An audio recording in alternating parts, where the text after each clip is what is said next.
మహాశివరాత్రి శివభక్తులు జరుపుకునే అత్యంత ముఖ్యమైన పండుగ మహాశివరాత్రి. ఈ రోజు రాత్రి శివాలయాలు మొత్తం శివనామ స్మరణతో మారుమోగిపోతాయి. అంతటి విశేషమైన మహాశివరాత్రిలోగా ఈ కథను వింటే చాలు శివపార్వతుల సంపూర్ణ అనుగ్రహం మీకు కలుగుతుంది. ఆది గురువు బోలా శంకరుడు, నీలకంఠుడు ఆ మహాశివుడు. శివపురాణంలో చెప్పిన ఈ కథను విన్నంతనే సకల శుభాలు కలుగుతాయి. ఆ దేవాది దేవుడైన మహాశివుడు ఇలా చెప్తున్నాడు. ఎవరైతే ఈ కథను ధ్యాసపెట్టి వింటారో వారి జీవితంలో సమస్త పాపాలు తొలగిపోతాయి. వారి జీవితంలో నుండి సమస్త దుఃఖాలు నాశనం అయిపోతాయి. ఎవరైతే ఈ కథను శ్రద్ధగా వింటారో వారిపై మహాదేవుడి కృప ఎప్పుడూ ఉంటుంది. ప్రతి సంవత్సరం మాఘమాసంలో శివరాత్రి వస్తుంది. ఈరోజు మనం ఈ ప్రత్యేకమైన శివరాత్రి కథను ఇప్పుడు విందాం. అయితే ఈ మహాశివరాత్రి వ్రతాన్ని చేసేవారు లేదా సోమవార వ్రతాన్ని చేసేవారు ఈ కథను విన్నట్లయితే ఈ కథ వారికి ఒక వరం వంటిది. మంచి కర్మలు చేయడానికి ఈ కథ ఒక ప్రేరణలా ఉంటుంది.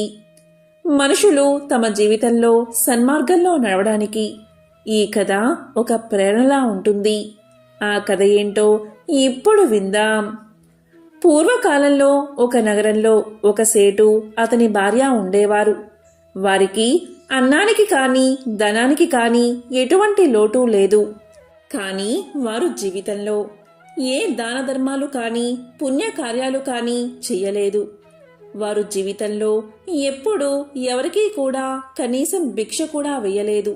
అలాంటి వారికి తినేవాళ్లే లేరు, అంటే వారికి సంతానం లేదు. ఆ సేటు ఇంటి దగ్గరలో ఒక రావి చెట్టు ఉండేది. ఆ రావి చెట్టు పైన ఒక అందమైన పక్షి గూడు కట్టుకుని నివసిస్తూ ఉండేది. దానికి కూడా 2 చిన్న చిన్న పిల్లలు ఉన్నాయి. ఆ పక్షి నగరంలోకి ఆహారం కోసం వెళుతూ ఉండేది. ఆహారాన్ని తెచ్చి తన గూటికి చేరుకుని తన పిల్లలకు తినిపించేది.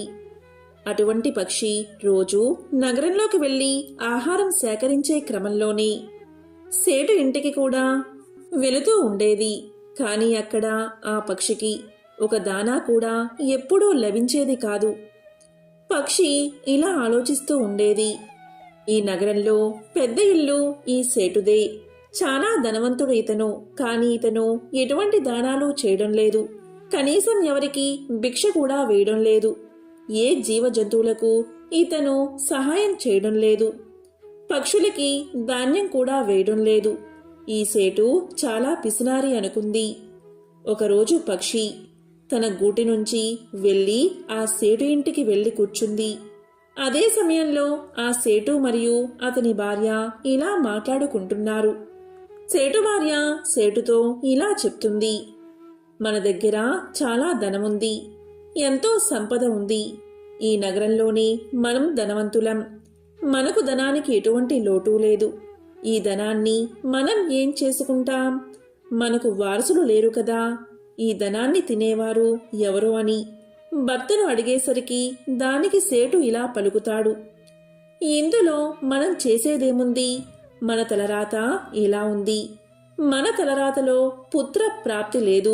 ఎప్పటి వరకు మనం జీవించి ఉంటామో అప్పటి వరకు ఈ ధనాన్ని ధాన్యాన్ని తింటాం. అలాగే ఎవరి తలరాతలైతే ఈ సంపాదన తినాలి అని ఉందో తరువాత ఈ సంపదను వారు తింటారు. ఈ విధంగా వారు మాట్లాడుకుంటూ ఉన్నారు. ఆ పక్షి అదంతా కూడా చాలా ధ్యాసపెట్టి వింటుంది. వారి మాటలు విన్న తర్వాత ఆ పక్షి అక్కడి నుంచి వెళ్ళిపోతుంది. తన ఆహారాన్ని సేకరించుకుని తిరిగి మళ్ళీ గూటికి చేరుకుంటుంది. కానీ ప్రతిరోజు కూడా సేటు ఇంటికి వెళ్ళి వారు మాట్లాడుకునే మాటలు అన్నీ కూడా వింటూ ఉండేది ఆ పక్షి. ఆ పక్షి చాలా మంచి స్వభావం కలిగినది. దాని మనసు చాలా దయ కలిగింది. ఆ సేటు భార్య కూడా రోజు పక్షిని చూస్తూ ఉండేది. ఆ సేటు భార్యకు ఆ పక్షి బాగా నచ్చింది.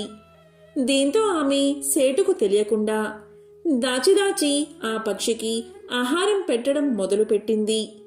ఆ పక్షి ఆహారాన్ని తింటూ ఉండేది. ఇలా కొన్ని రోజులు గడిచాయి.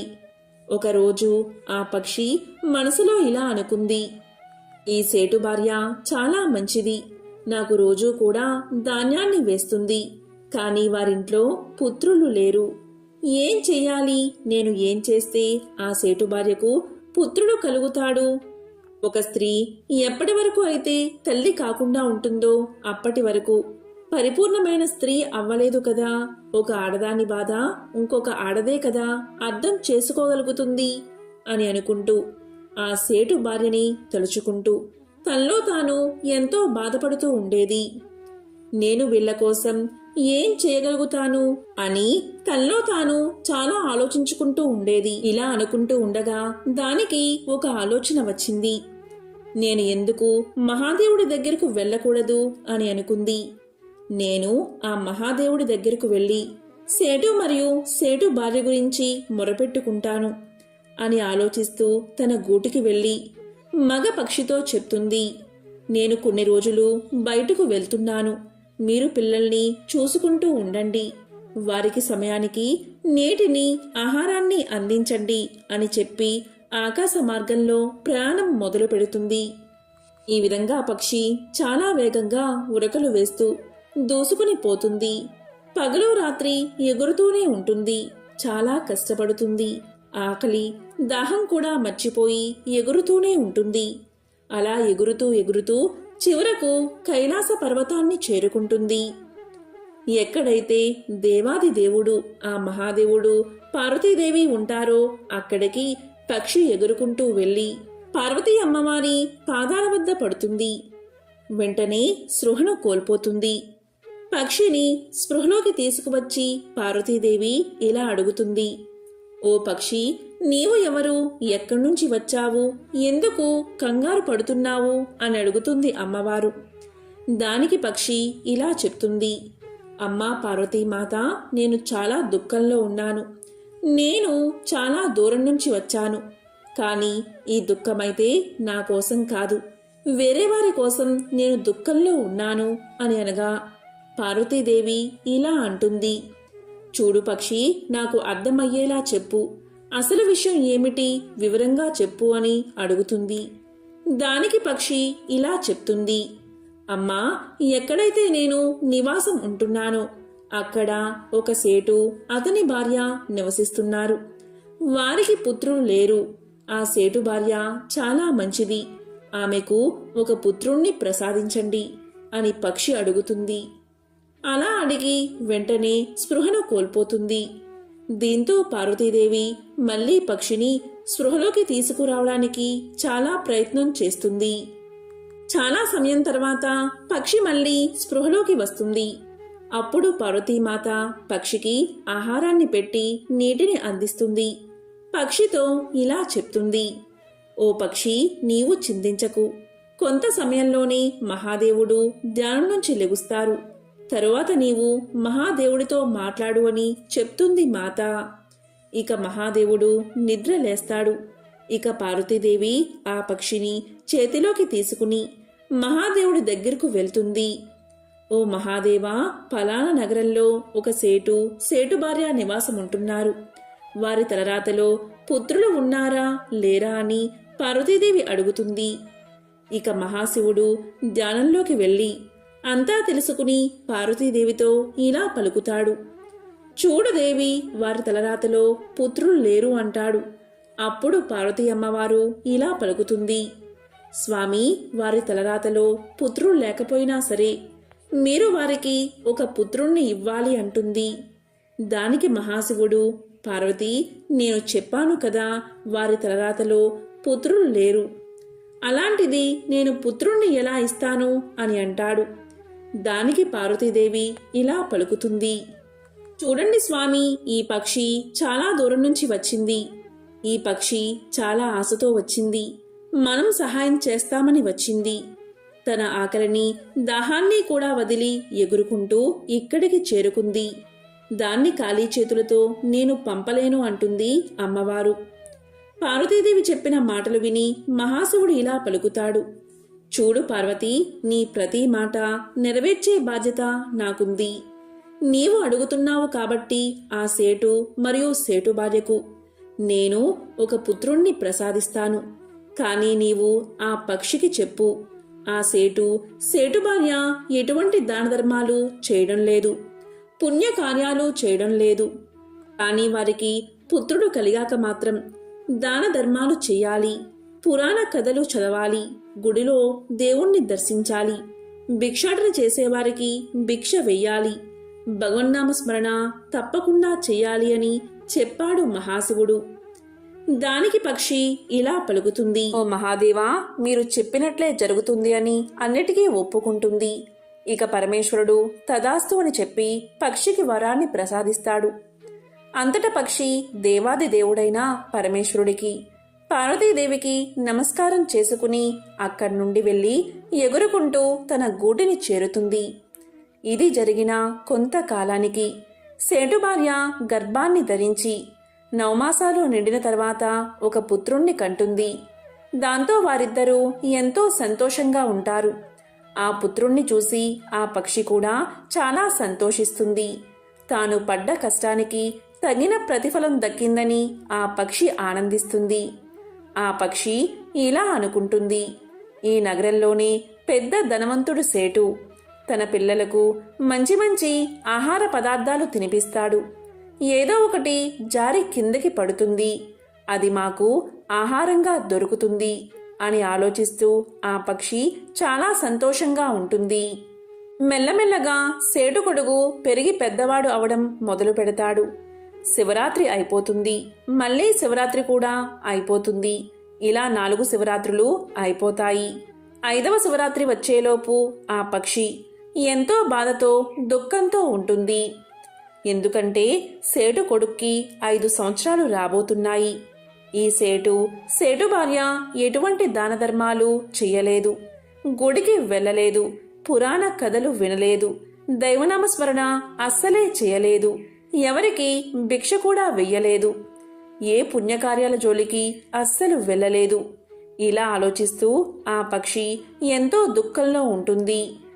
వీళ్లు దాన ధర్మాలు చెయ్యకపోతే పుత్రుడు అల్పాయుష్కుడు అయిపోతాడు అని ఆలోచిస్తూ చాలా దుఃఖంలో మునిగిపోతుంది.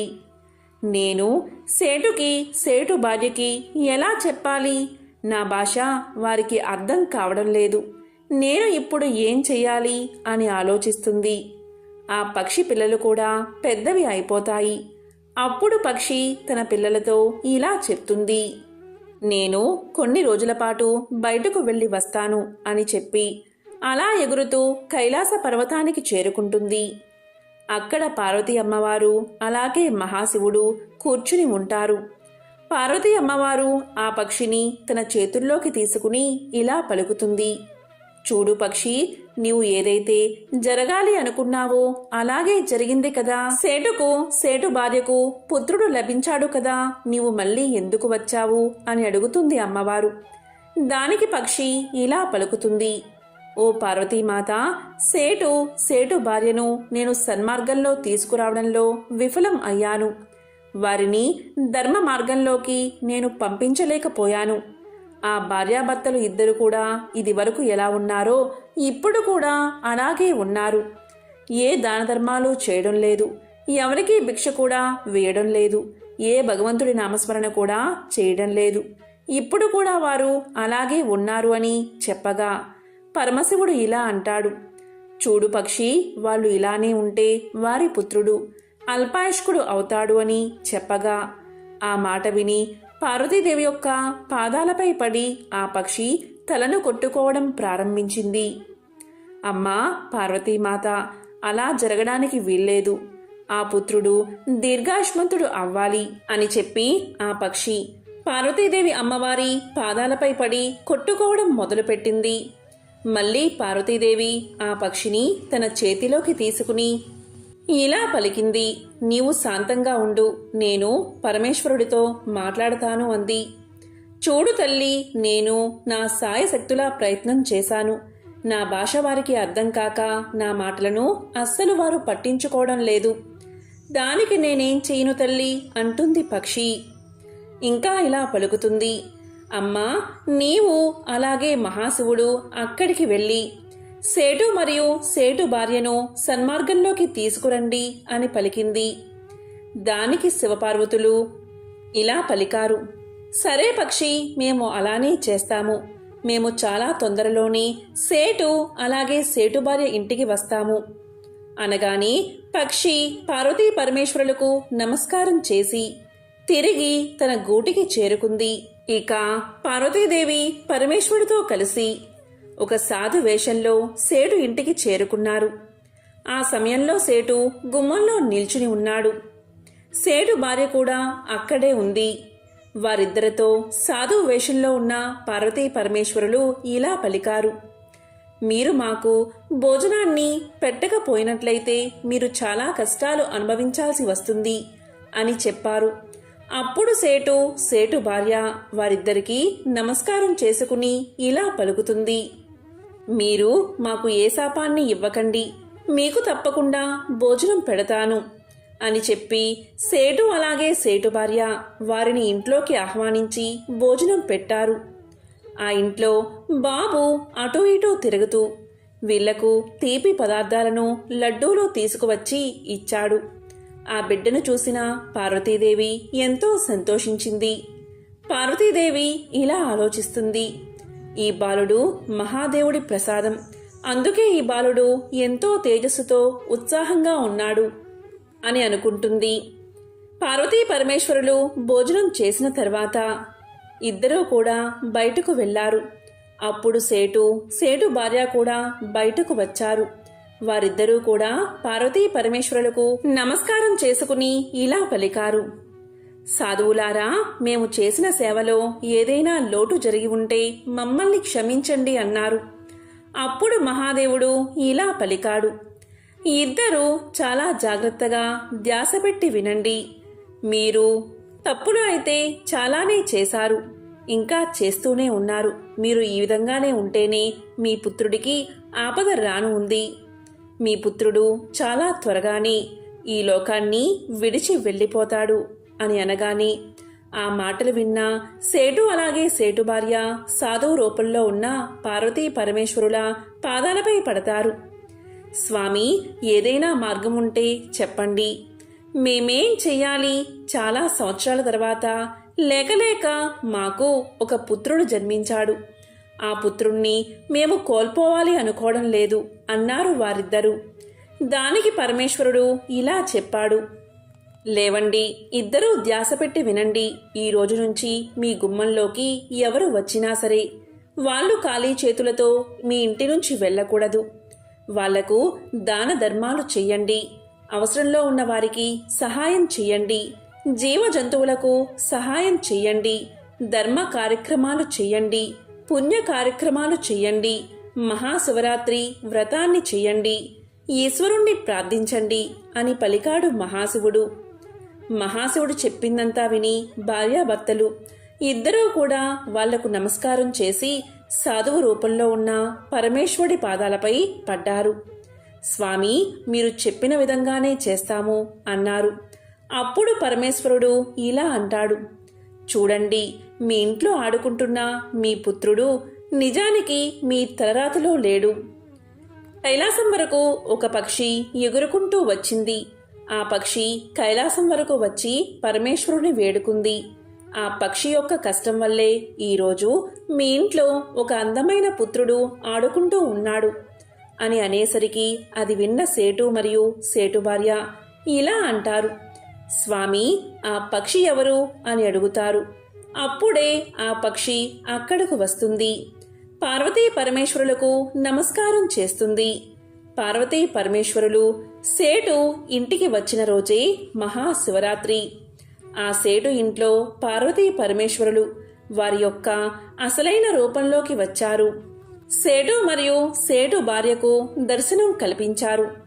ఆ పక్షి యొక్క శివరాత్రి వ్రతం సంపూర్ణమైనది. దీంతో చాలా ఆనందంగా సంతోషంగా ఆ సేటు మరియు సేటు భార్య శివరాత్రిని జరుపుకున్నారు. మహాశివరాత్రి వ్రతాన్ని ఆచరించారు. ఆ పక్షి కూడా శివరాత్రి వ్రతాన్ని చేస్తుంది. మహాశివుడి దర్శనాన్ని చేసుకుని వారు ఎంతగానో సంతోషించారు. ఎవరైతే మహాశివరాత్రి వ్రతాన్ని చేస్తారో వారికి ఆ మహాదేవుడి యొక్క కృప ఎప్పుడూ ఉంటుంది. ఈ కథను ఎవరైతే వింటారో లేక చదువుతారో లేక చెప్తారో వారికి ఆ మహాశివుడి ఆశీస్సులు సంపూర్ణంగా అందుతాయి. ఎంతో విశేషమైన ఈ మహాశివరాత్రిలోపు ఈ కథను వింటే అష్టైశ్వర్యాలు కలుగుతాయి. మరి ఆ కథ ఏంటో ఇప్పుడు ఈ వీడియోలో తెలుసుకుందాం. పూర్వం అవంతిపురంలో నంది అనే వైశ్యుడు ఉండేవాడు. అతను గొప్ప శివభక్తుడు. ప్రతిరోజు నగరానికి సమీపంలో ఉన్న అడవికి వెళ్లి అక్కడున్న ప్రాచీన శివలింగాన్ని ఆరాధించేవాడు. శాస్త్ర ప్రధానంగా శివుడికి నిత్యము పంచామృతాలతో అభిషేకం చేసి షోడశోపచారాలతో ఆయన్ని దివ్యంగా పూజించేవాడు. పూజలో భాగంగా వివిధ రకాల పుష్పాలు, ఫలాలు, ముత్యాలు, గోమేధిక వైడూర్యాలు, మాణిక్యాలు ఈ విధంగా అడవిలో ఉన్న ఆ శివలింగం నంది చేత రకరకాల భోగాలతో ఎన్నో సంవత్సరాలు పూజించబడింది. ఒకనాడు అడవి మృగాలను వేటాడే కిరాతకుడు ఒకడు వేటాడుతూ అక్కడికి వచ్చాడు. శివలింగం ఉన్న ఆలయం కనిపించింది కిరాతకుడికి. కిరాతకుడు అంటే వేటగాడు. అక్కడికి వచ్చేసరికి కిరాతకుడికి ఎంతో దాహం వేసింది. అటూ ఇటూ చూశాడు. దగ్గరలోనే ఒక సరోవరం కనిపించింది. ఒడ్డున తన సామాన్లు పడేసి సరస్సులోకి దిగి కాలు కడుక్కున్నాడు. కొంత నీటిని నోటిలో ఉంచుకుని బయటకు వచ్చాడు. వచ్చి చూస్తే శివలింగం కనిపించింది. రకరకాల రత్నాలతో పుష్పాలతో కనిపించింది. దాంతో కిరాతకుడు సరాసరి శివలింగం దగ్గరకు వచ్చి అక్కడున్న రత్నాలను పక్కకు తోసేసి తాను నోటిలో తెచ్చిన నీళ్లతో లింగానికి స్నానం చేయించాడు. ఆ పక్కనే బిల్వ వృక్షం ఉంది. దాని ఆకుల్ని తెచ్చి స్వామి మీద పెట్టాడు. అలాగే వేటాడి తెచ్చిన మాంసం ముక్కలని బయటకు తీసి నైవేద్యం పెట్టాడు.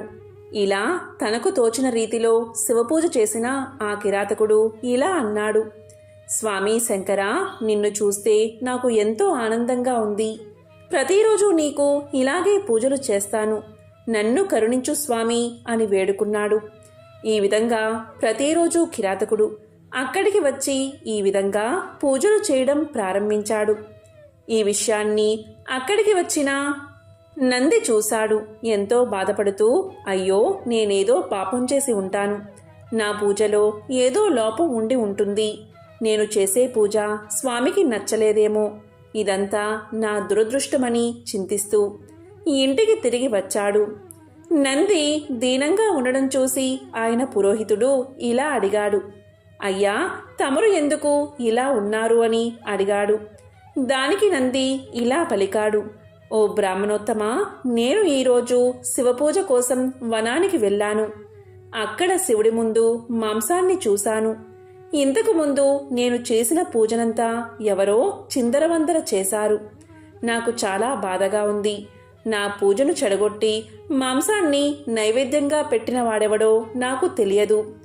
ఇప్పుడు నేనేం చెయ్యాలి అన్నాడు నంది. దానికి పురోహితుడు ఇలా అన్నాడు: అయ్యా, తమరు ఏం బాధపడకండి.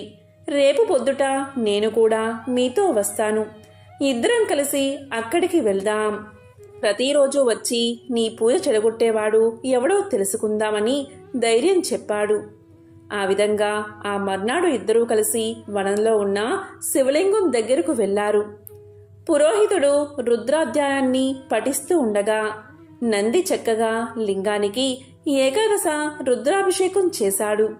తరువాత యథావిధిగా రత్నాలు, పుష్పాలు సమర్పించి షోడశోపచార పూజ కూడా వైభవంగా చేశాడు.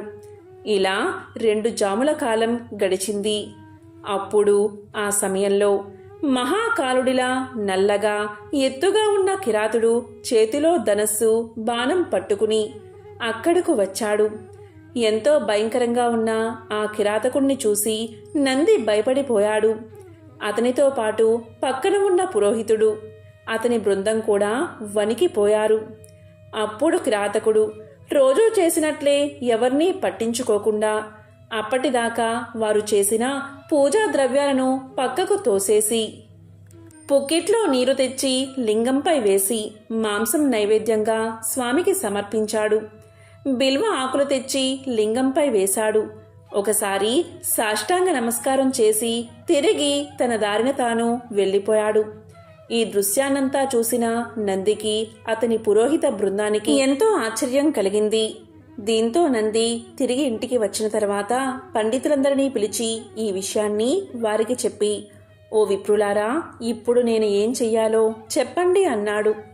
అప్పుడు పండితులు నందితో ఇలా అన్నారు, అయ్యా, నీవు ఎంతో పవిత్రంగా పూజ చేసే ఆ శివలింగం ప్రతిరోజు పాడు చేయబడుతుంది. ఇక శివలింగం అక్కడ ఉండడం మంచిది కాదు. మీరు వెంటనే దాన్ని తీసుకువచ్చి మీ గృహంలో ప్రతిష్ఠించండి. ఇదే మీకు శ్రేయస్కరం అని సెలవిచ్చారు. నంది పురోహితుల మాట ప్రకారం వనంలో ఉన్న లింగాన్ని తెచ్చి తన ఇంట్లోనే స్థాపించి యథావిధిగా రత్నాలతో పూజించాడు. అప్పుడు ఆ సమయంలో వనంలో కిరాతకుడు శివలింగాన్ని పూజిద్దామని మర్నాడు అక్కడికి వచ్చి చూసేసరికి అతనికి శివలింగం కనిపించలేదు. ఒక్కసారిగా కిరాతకుడికి దుఃఖం ముంచుకొచ్చింది. దాంతో అతను ఇలా అన్నాడు, ప్రభూ, శివ, శంకర, నన్ను వదిలి ఎక్కడికి వెళ్ళావు? నిన్ను చూడకపోతే నా మనసు ఎంతో బాధపడుతుంది. ప్రభూ, దయచేసి నన్ను కరుణించు.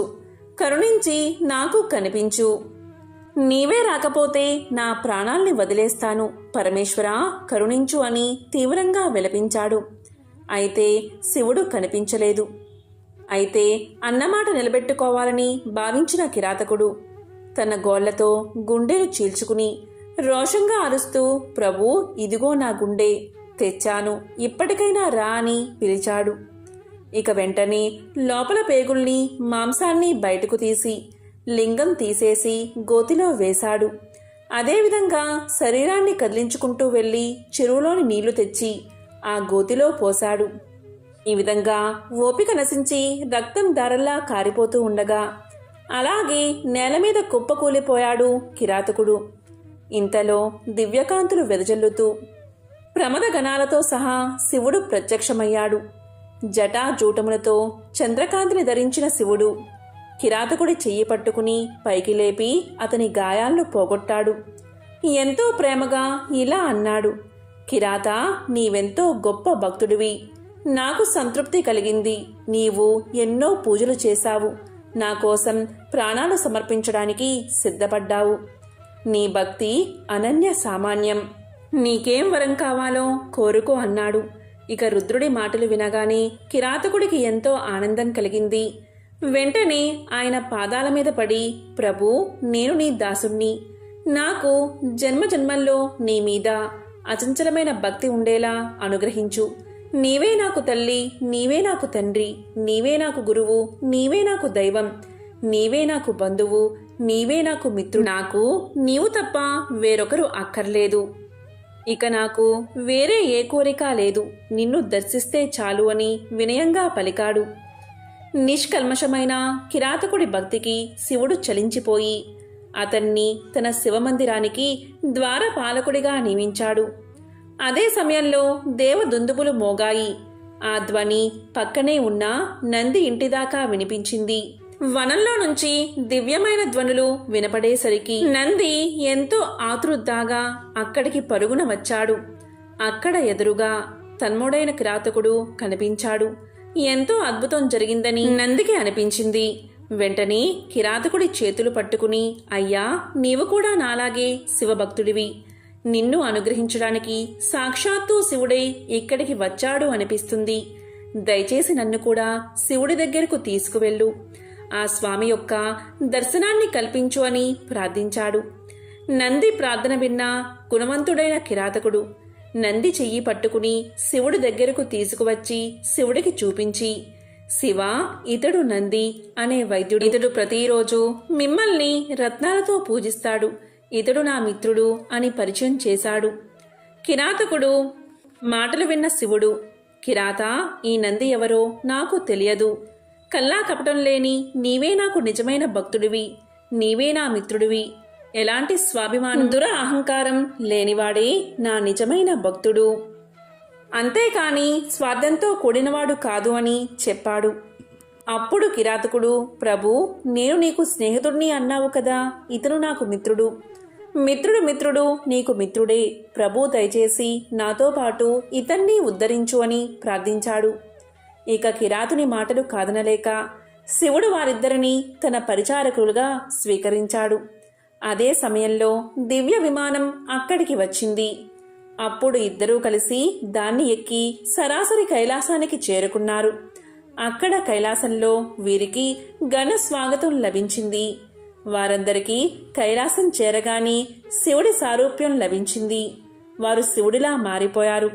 అప్పుడు పార్వతీదేవి నవ్వుతూ, నాదా, వీరిద్దరూ పరమ భక్తితో నిన్ను మెప్పించారు. వీరి జీవితం ఎంతో ధన్యమైంది. వీళ్ళిద్దరినీ ఏ కార్యంలో నియమిస్తే బాగుంటుంది అని అడిగింది. వారిద్దరూ పార్వతీ పరమేశ్వరులకు నమస్కారం చేసి, ప్రభూ, మేమిద్దరం మీ ద్వారానికి కాపలాగా ఉంటాం. దయచేసి మాకా సేవా భాగ్యాన్ని ప్రసాదించండి అని కోరారు.